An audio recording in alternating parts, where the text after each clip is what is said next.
প্রথমেই পাতে পড়ে গেছে লবণ ও লেবুর সাথে স্যালাড, তারপর পড়ে গেল ডিমের টেবিল আর কাসন্দি। ডিমের টেবিলটা কিন্তু দারুণ খেতে ছিল, তাও না ভয়ে ভয়ে আমি অল্প একটুখানি খেয়েছি। মনের মধ্যে তো একটা ভয় কাজ করছেই, তাই না, কখন কি হয়ে যায় আর কি। তারপর পড়ে গেল কড়াইশুঁটির কচুরি আর সাথে চানা পনির। কড়াইশুঁটির কচুরির সাথে চানা পনিরটা খেতে কিন্তু দুর্দান্ত লাগছিল। আর শীতকালে কচুরি একটা আলাদাই ব্যাপার, তাই না, বেশ ভালো লাগছিল। কিন্তু ওই যে সবই তো তেলের জিনিস, তাই একটু ভয়ে ভয়ে খাচ্ছিলাম। তাও কচুরিটা না হাফ খেয়েছি আর হাফ খাইনি, কারণ সব কিছুই অল্প অল্প করে টেস্ট করতে হবে। বান্ধবী যখন দেখবে কি ভাববে যে আমার রিসেপশনে এসে কত খাবারের নষ্ট করেছে। ওদিকে তো পিছনে বসেছিল বর আর ভুতু। তারপরে এদিকে দেখো পাতে পড়ে গেল কাশ্মীরি আলুর দম। তো আলুর দমটা কিন্তু বেশ ভালো ছিল, কিন্তু অনেকটাই রিচ ছিল বলে আমার বান্ধবী আমাকে বলছিল তুই খাস না বেশি একদম। তারপর পাতে পড়ে গেল রাইস আর সাথে চিলি চিকেন। তো রাইস চিলি চিকেনটাও বেশ ভালো ছিল, আর পাতটা দেখো না পুরো জগা খিচুড়ি হয়ে গেছে। সাথে সাথে পড়ে গেছে কিন্তু চিকেন কষা। তো চিকেন কষাটাও বেশ ভালো ছিল।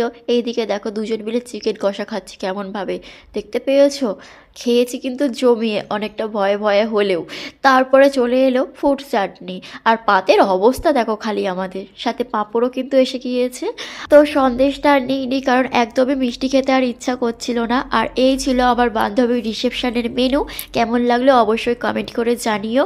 আর এদিকে গরম জল, আইসক্রিম, তারপরে পান মশলা, এগুলোও কিন্তু চলে এসেছে। আর আমার বান্ধবী ভিডিওটা দেখবি আর তুই ভাববি কত খাবার নষ্ট করেছি তোর রিসেপশনে গিয়ে।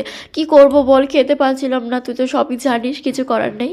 তারপর ওর সাথে দেখা হলো, আমাদেরকে জিজ্ঞাসা করছিল যে ভালোভাবে খেয়েছি কিনা। সত্যিই যা ভালো করে খেয়েছি সেটা তুই ভিডিওতেই দেখে নে।